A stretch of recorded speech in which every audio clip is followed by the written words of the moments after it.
bonsoir à tous, bienvenue dans ce journal. Voici les titres de ce samedi 18 octobre. Le prince Albert II était à Londres aujourd'hui. Il y a remis les prix pour la santé planétaire, portés par sa fondation depuis 18 ans maintenant, pour saluer l'engagement des lauréats envers la préservation de la planète. Nous retrouverons notre correspondante sur place. Une victoire en basket hier soir, Monaco recevait l'équipe espagnole de Valence et s'est imposé au terme d'un match particulièrement serré. Résumé à suivre. Il est adoré par les uns, pas toujours par les autres, mais il s'en cache pas. L'humoriste britannique Paul Taylor aime taquiner les Français et leurs habitudes, parfois farfelues, bien loin de sa terre natale qu'il a quittée il y a maintenant 16 ans. Avant de se produire à Monaco, Paul Taylor nous a accordé une entrevue. Dans ce journal également, nous prendrons des nouvelles de la foire attraction, de retour sur le port Hercule. Comme chaque année, elle fait le plein. Enfin, nous partirons à New York pour la chronique des USA où les chiens ont désormais une place à part entière dans les familles et vous verrez que cela se traduit dans certaines traditions originales. Rendez-vous à la fin de ce journal. Prenons donc la direction de Londres, où s'est rendu le prince souverain à l'occasion de la 18e cérémonie de remise des prix pour la santé planétaire. 3 lauréats ont été récompensés par la Fondation Prince Albert II pour leur engagement en faveur de la préservation de la planète.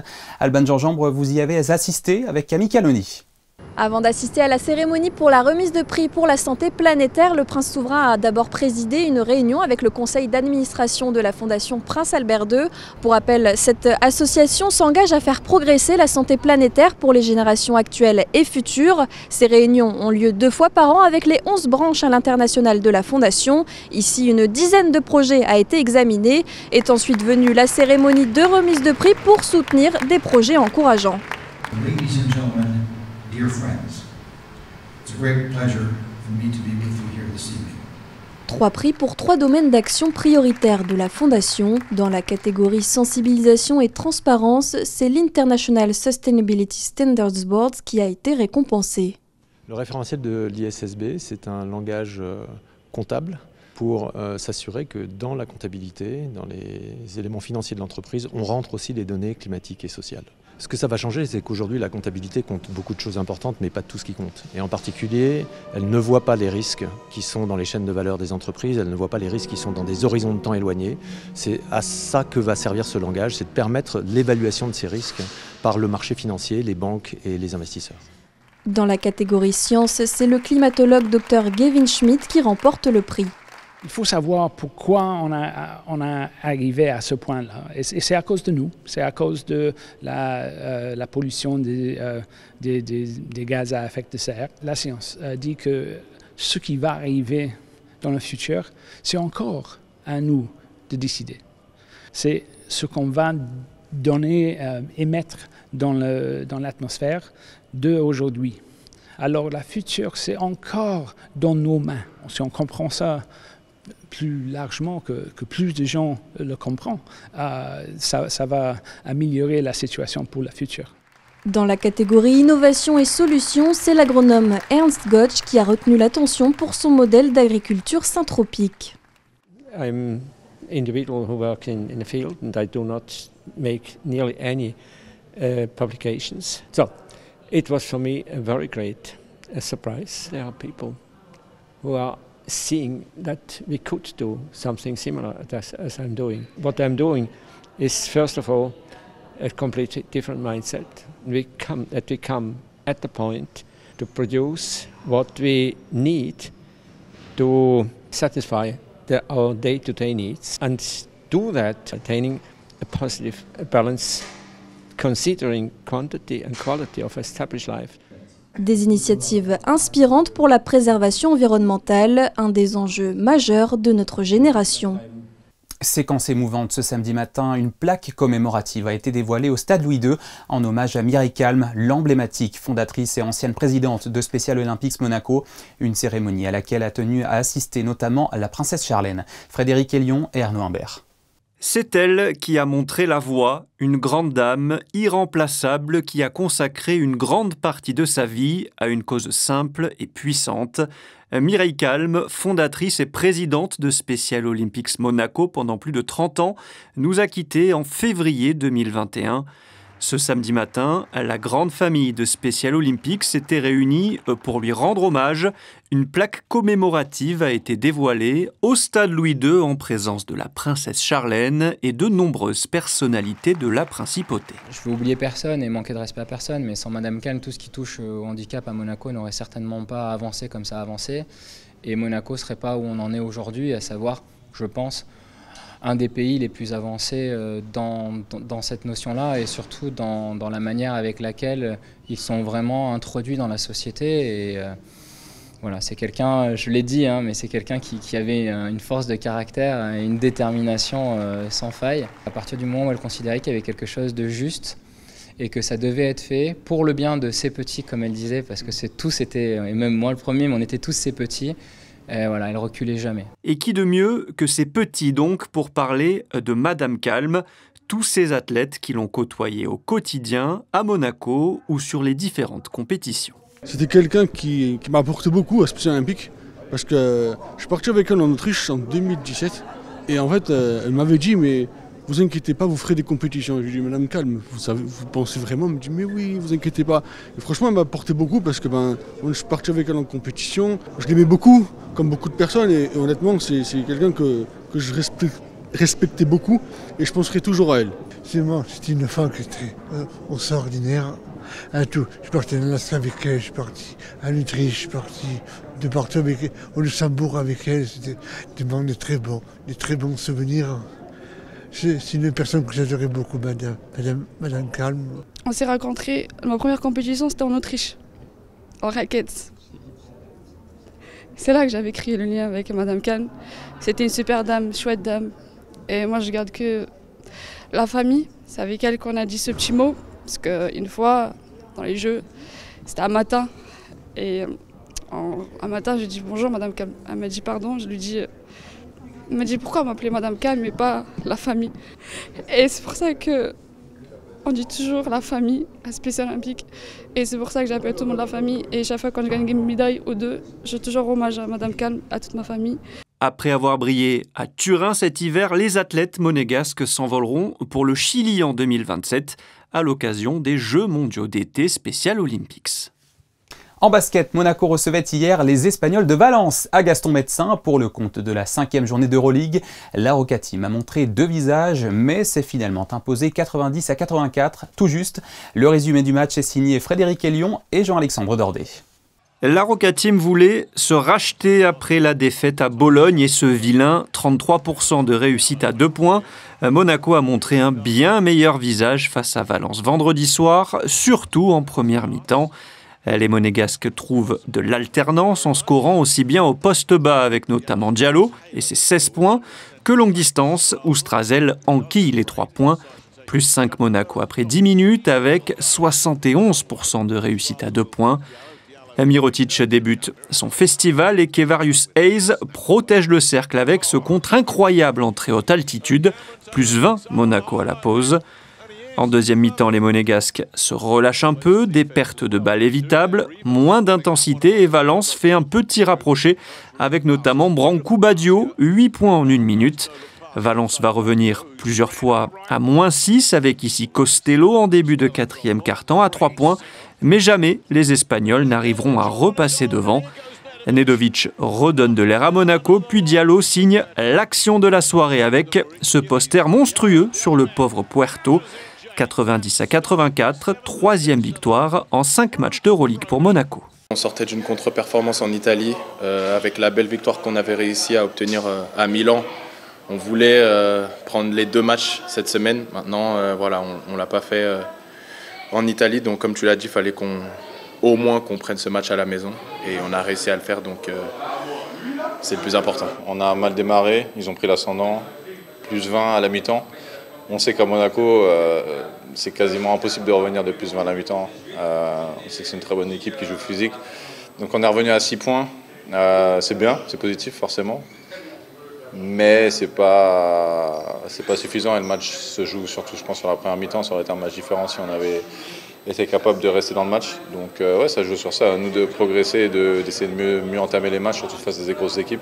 Au classement, la Roca Team est 3e avant 2 déplacements à Sofia en Bulgarie pour jouer l'Hapoel Tel Aviv, puis en Grèce sur le parquet de l'Olympiakos. En tennis, la demi-finale de l'ATP 250 avait une drôle de saveur ce vendredi pour Hugo Nys et Édouard-Roger Vasselin à Bruxelles. Benjamin Bonzi, qu'il devait affronter avec Pierre Hugerbert, a abandonné son quart de simple face à Jiří Leka. Résultat, victoire par forfait pour le duo franco-monégasque qui ne perd pas au change puisqu'il part tout droit en finale.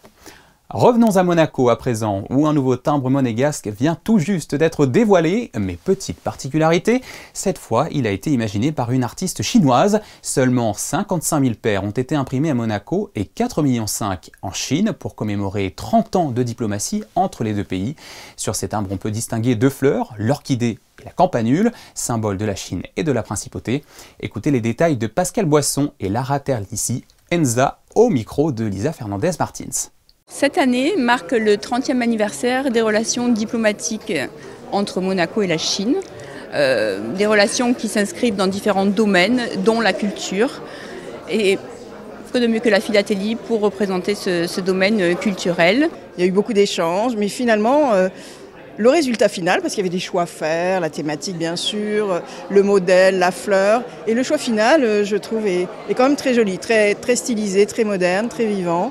Effectivement, c'est la Chine qui s'est chargée de l'édition définitive, de la fabrication, et c'est une artiste chinoise qui a été validée aussi par les autorités monégasques, qui a créé ce très beau dessin. Ils sont précieux effectivement parce que c'est exceptionnel, ce type d'émission qui est commémorative pour un anniversaire est exceptionnel.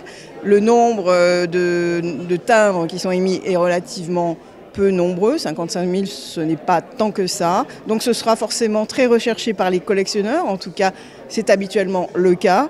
Bon, en Chine on a vu que c'était plusieurs millions, donc ça n'a rien à voir, mais le marché chinois s'intéresse aussi également beaucoup aux timbres de la principauté, tout simplement parce qu'ils ont une réputation internationale, de par leur rareté et de par la qualité et le prestige de ce qu'ils représentent sur le plan artistique.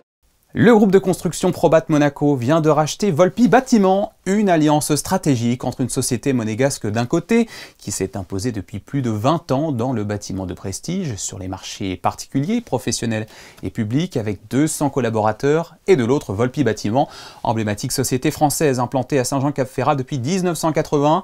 Je vous propose d'écouter le président de Probat, qui est également à la tête de la chambre patronale du bâtiment de Monaco, Fabien Deplanche, au micro de Fabien Bonilla.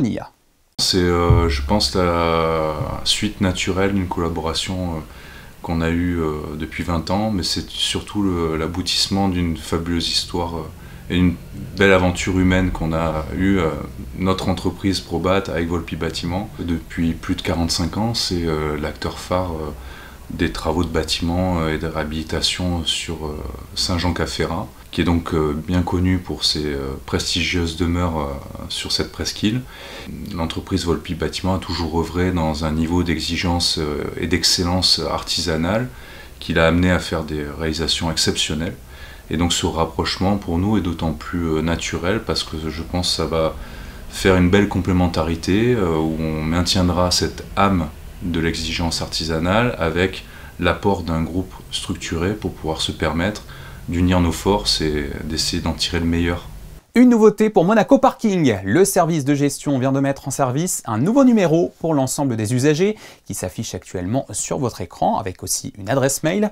Il s'agit en fait d'un numéro unique qui vous orientera dès l'accueil vers le bon interlocuteur. Le service clientèle, les réservations en ligne pour le parking des Salines ou encore le secrétariat chargé des sinistres et des autres demandes. Ce nouveau dispositif permet ainsi de simplifier les démarches et d'améliorer la qualité de service au public. Attention toutefois, le numéro est accessible seulement du lundi au vendredi de 9h30 à 17h. En dehors, il faudra passer par l'adresse mail spp@gouv.mc. C'est l'une des étoiles montantes du monde du stand-up. Paul Taylor est un jeune comédien britannique qui a choisi de s'installer en France en 2009 pour le meilleur, mais pas que. Justement, dans ses sketchs, il se moque des Français, de leur humour, de leurs coutumes ou de leurs habitudes un peu farfelues parfois. Évidemment, toujours avec autodérision. Paul Taylor a passé la frontière pour se produire seulement ce vendredi soir à Monaco et justement, avant, il est en duplex avec nous. Bonsoir Paul Taylor. Hello. Bon, on va la fin en français. Merci d'être avec nous depuis le Théâtre Princesse Grace. Vous vous produirez à 20h ce vendredi soir. Ça va vous faire drôle de vous retrouver devant un public francophone, mais pas français, non? Vous allez adapter les vannes? Je sais pas, on verra. A priori, Monaco, ça parle mieux anglais qu'ailleurs en France. J'ai pas encore joué ce spectacle en France. Là, j'ai fait le tour du monde et donc c'est un peu un des seuls pays francophones que j'aurais fait avant de faire la France. Donc on verra comment ça se passe. Mais a priori, it'll be good. It should be fine. Paul Taylor, revenons un instant sur votre histoire. Vous avez choisi de débarquer en France en 2009.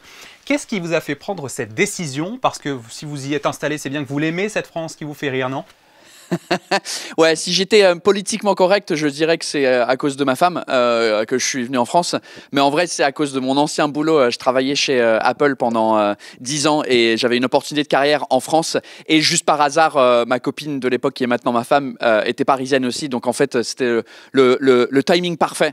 Donc la version romantique, c'est pour l'amour. La version très anglaise et très pragmatique, c'était pour le travail et l'amour. Et finalement, vous y êtes attaché à cette France. À votre manière. Malheureusement, j'y suis toujours ça fait 16 ans maintenant que je suis à Paris et les alentours. Est-ce que vous vous souvenez d'un aspect de la culture française qui vous a inspiré votre première blague, le plus gros choc culturel que vous avez eu en arrivant? Ouais, le tout premier, c'était un peu le premier sketch et la première chose qui m'a fait exploser, c'était le côté de se dire bonjour en Angleterre, on se touche pas le visage, et donc j'avais fait tout un sketch sur le fait qu'en France, je savais pas quel côté il fallait commencer pour faire la bise, combien de bises il fallait faire, et je me suis rendu compte en fait même les Français savent pas parce que ça dépend de quelle région de France on est, combien il y en a, et de quel côté il faut commencer. Donc c'était tout ce système autour de se dire au revoir et bonjour dans des soirées qui m'avaient perturbé, et c'était un peu le début de l'aventure. Et ça commence par là, et puis après il y a les coutumes, les habitudes un petit peu farfelues des Français qui ont retenu votre attention. Oui, c'est un peu tout. En fait, c'était à travers de ma vie en tant qu'anglais et les choses que je remarquais qui me frustraient dans moi, mais plus parce que j'arrivais pas à m'intégrer à la culture française, et ça arrive tout, même aujourd'hui, où je suis frustré moi-même de mon comportement d'anglais, surtout, par exemple, quand il y a des files d'attente et je suis en France, et en tant que bon Britannique, je respecte la file d'attente et je pose pas de questions lorsque les Français ils trouvent n'importe quelle manière de rentrer dans la file d'attente et ça me rend fou en même temps, mais jaloux, parce que j'aimerais bien être comme les Français, à pouvoir m'intégrer dans une file d'attente et juste pas avoir... En fait, en tant qu'anglais, on a l'impression que les gens, ils nous regardent derrière, ils brûlent des trous dans notre tête avec leurs yeux parce qu'on a sauté devant eux. Donc ouais, c'est plein de petits trucs comme ça qui m'ont perturbé avec la culture française comparée à l'Angleterre. Dans la petite description qui présente votre spectacle, on peut lire ceci: Paul se moque des Français et ils adorent ça, ou alors ils lui disent d'aller se faire foutre en Angleterre. Bon, entre nous, ce sont les Français qui sont d'éternels râleurs et qui ont un sens de l'humour variable, ou bien ce sont certaines de vos blagues qui sont trop crues pour certains d'entre eux? Je crois que c'est peut-être un mélange des deux. Et en vrai, forcément, on n'aime pas quand on critique, quand quelqu'un vient et nous critique entre guillemets dans notre pays. C'est soit les deux commentaires que j'ai des gens que c'est rentre chez toi si t'es pas content, Brexit, t'as qu'à rentrer chez toi, ou c'est genre ouais, tu nous énerves mais t'as quand même un peu raison, parce que c'est vrai que pour choisir le vin sur une carte de restaurant, c'est compliqué, on sait jamais lequel choisir, et on demande l'avis de quelqu'un et puis il nous parle et on fait semblant de comprendre ce qu'il dit, et au final on prend le deuxième moins cher. Donc c'est un peu les deux. Bon, ça n'a jamais dégénéré pendant un spectacle à ce point-là? Non, en vrai, dans le spectacle, ça va. C'est plus en ligne, évidemment. En ligne, les gens, ils se cachent derrière leur pseudo. Donc, c'est dans la vraie vie. J'ai jamais eu quelqu'un qui est venu me voir ou de l'autre côté de la rue qui m'a dit « Hey, c'est toi l'anglais qui se moque de nous, bah rentre chez toi !» C'est jamais arrivé. Mais je l'attends. Il y a toujours une première fois pour tout. Donc, ça se trouve qu'à Monaco, en me baladant dans la rue, il y a un Français qui va m'insulter. Et puis, voilà, ça sera la première fois. Oui, non, vous êtes encore un petit peu loin de la France. Vous avez passé la frontière, comme je disais, en lancement. Et d'ailleurs, bon, on n'est plus dans cette rivalité France-Angleterre qu'on avait connue dans l'histoire. Non, c'est plus exactement aussi compliqué qu'à l'époque. Je le décrivais souvent comme une relation fraternelle où on est comme des frères qui s'aiment dans le fond, mais on aime bien se taquiner. Lorsqu'à l'époque, c'était beaucoup plus sérieux avec toutes les guerres qu'on a eues entre nous, mais là, pour l'instant, ça va. Forcément, mais l'humour taquin envers les Français et l'autodérision, c'est quelque chose qui de toute façon se fait beaucoup chez les comédiens en France. Mais qu'est-ce qu'il y a de british dans votre spectacle, hormis le fait que vous soyez britannique? Qu'est-ce que l'humour british en fait? Je crois que c'est l'autodérision sur nous-mêmes. J'ai l'impression que les humoristes britanniques, ils vont plus facilement vers l'autodérision sur soi-même, lorsqu'en France, c'est plus une critique de la société en général. Et en Angleterre, on se focalise sur nous-mêmes et de dire, bah en fait, oui, même si je monte sur scène et je fais rire des gens, en vrai, je suis hyper timide dans la vraie vie, et de se concentrer sur soi. Lorsqu'en France, des fois, on a un peu un ego où on a peur de ouvrir nos propres plaies sur notre vie et comment on est. Je sais pas si je m'explique bien, mais bon, c'est une histoire de chauvinisme. Moi, finalement. Oui, ouais, un peu, mais pas tant que ça. C'est plus, oui. Bon, en tout cas, c'est un petit peu cet esprit-là, voilà, que vous allez essayer d'apporter à Monaco, qui, est, comme on le disait, reste quand même, c'est très différent. Monaco est un pays différent, hein, c'est pas la même chose qu'en France, mais c'est ce que vous allez essayer quand même d'apporter. Vous savez que Monaco est attaché à l'humour, et bien sûr, il y a aussi ce lien d'amitié qui lie Monaco à la France, donc forcément, ça risque de faire rire ici aussi. Oui, j'aime bien dans la langue française, comment on est négatif, ça risque de faire rire. Comme si c'était un risque. En fait, j'aime bien ce côté. Déjà, dans la langue, on est négatif. Le monde francophone, plutôt d'être positif. On préfère dire ça risque de faire rire. Donc ouais, j'aime bien. Oui, c'est dans le meilleur des cas, les gens y rient, et dans le pire des cas, ils sont assis avec les bras croisés. Et ils aiment pas ça. Donc dans les deux cas, les gens, au moins, ils viennent découvrir quelque chose de nouveau. Ouais, et surtout en anglais. Oui, 100% en anglais. Paul Taylor, merci beaucoup d'avoir été notre invité pour nous parler de votre spectacle que vous allez jouer donc ce vendredi soir au Théâtre Princesse Grace. Merci à vous et bon spectacle. Merci beaucoup. Voilà, interview enregistrée hier soir. Vous l'attendiez avec impatience, elle est de retour sur le Port Hercule. Je vous parle bien sûr de la foire attraction. Elle revient chaque année à la même période et n'est jamais boudée par petits et grands qui viennent s'y amuser après l'école, faire un tour de manège ou déguster de bonnes gaufres. Aujourd'hui, on est samedi, alors forcément, il y a du monde, Sarah. Et oui Théo, les familles, les groupes d'amis et même les amoureux se sont donné rendez-vous ici à Monaco sur le Port Hercule pour profiter des nombreuses attractions. Il y en a de nouvelles cette année, on va vous les montrer. Et puis aussi des stands gourmands, il y a de quoi se faire plaisir. La foire attraction 2025 est ouverte, on vous y emmène. Allez, c'est reparti les amis, on s'accroche bien, c'est reparti. 800 000, c'est le nombre de visiteurs enregistrés l'année dernière. La foire de Monaco attire toujours plus de monde, c'est plus que le village de Noël. Certains n'hésitent pas à faire de la route, comme cette famille venue d'Aix-en-Provence. On est allé voir le musée océanographique, et là ensuite on va voir les voitures du Prince Albert ensuite. Voilà. Et là on va faire des manèges pour les enfants. Voilà, on profite. Est-ce qu'il y a des attractions, vous êtes passé, vous vous êtes dit oh là là, ça faut que je le fasse? Les pistolets là-bas. T'as un pistolet, mais papa il veut pas. Mais je pense qu'ils vont gagner. La pêche au canard, c'est un incontournable. Inconditionnel même, je dirais. Ça fait des années et des années que ça dure et on espère que ça va durer encore des années. Vous avez eu du monde déjà? Je vois que vous n'arrêtez pas depuis tout à l'heure. C'est marrage, mais on a le beau temps. Alors oui, ça commence à bouger pas mal, oui. Vous êtes venu avec qui? Papy. Et là, vous faites quoi exactement? C'est pas la pêche au canard? On a fait la pêche aux tortues. On a fait 2 tours. Parce que assis, c'est déjà pas facile. Alors la cage, là, c'est le top. Non? Oui ou non, Maran? C'était très bien. Et par contre, ça m'a un peu donné la tête qui tourne. Cette année, la mairie a repensé l'organisation des stands. Ceux à sensations fortes sont placés sur la Dare Sud et les autres sur la partie supérieure du quai Albert Ier. Et chaque espace, bien sûr, comporte son lot de nouveautés. Nous avons le gyroscope, c'est une sorte de boule en métal, petite structure qui vous mélange, vous fait retourner la tête dans tous les sens. Donc nous avons, et nous sommes au pied du Caraïbe Show qui est donc sur la partie du haut, au milieu de la foire. Et il y a également un manège de Disney, donc pour les tout petits. Et bon, ce n'est pas un manège, mais il y a un nouveau chalet de bouche qui est un restaurant thaï, disons un fast-food thaï qui est donc à l'entrée de la foire. Parce qu'on y vient aussi pour se régaler. Et là, il y a la team salée et la team sucrée. Toujours avec les churros. Nutella?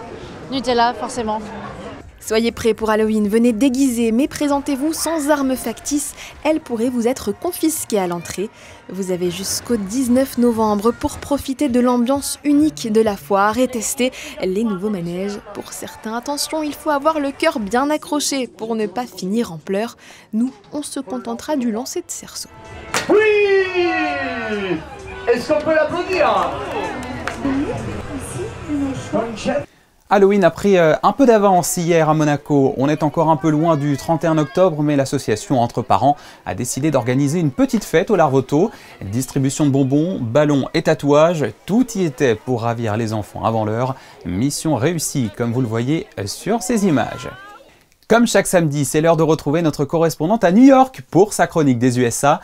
La ville de New York, justement, a reconnu en juin dernier que les chiens étaient des membres à part entière des familles. C'est vrai que nos animaux de compagnie occupent une place de plus en plus importante dans nos foyers.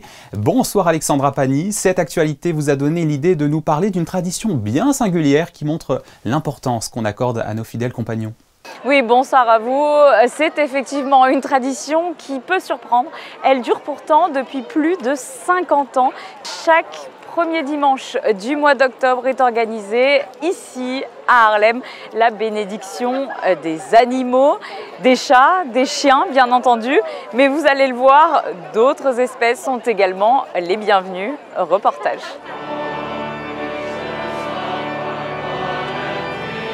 Des chats, des chiens, mais aussi un impressionnant cheval de trait suivi d'un petit âne ou encore un jeune dromadaire récalcitrant.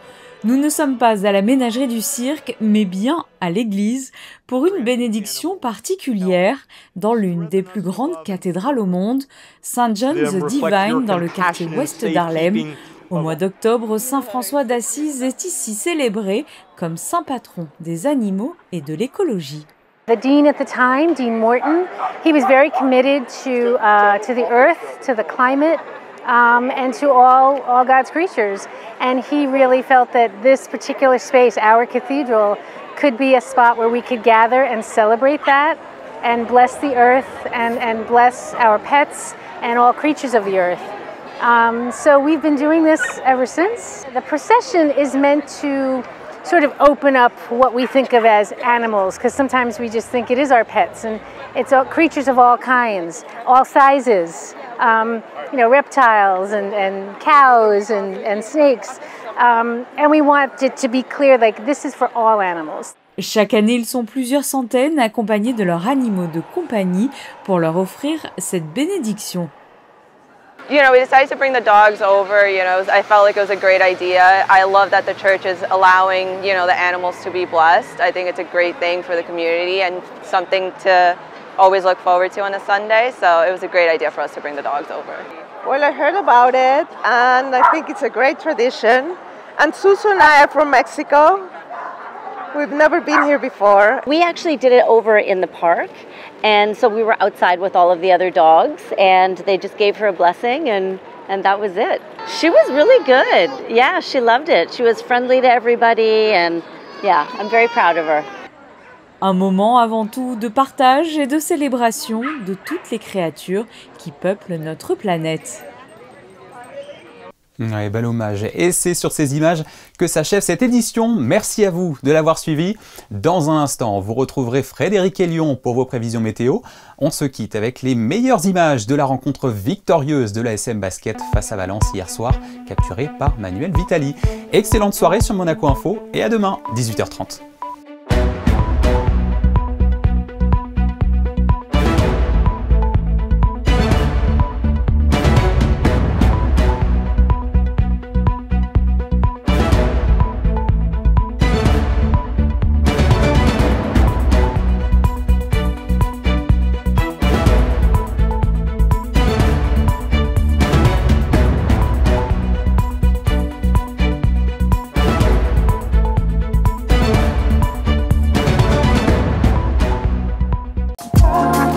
Le Maya Hôtel Courchevel 1850, nouveau boutique hôtel de Courchevel, vous présente la météo.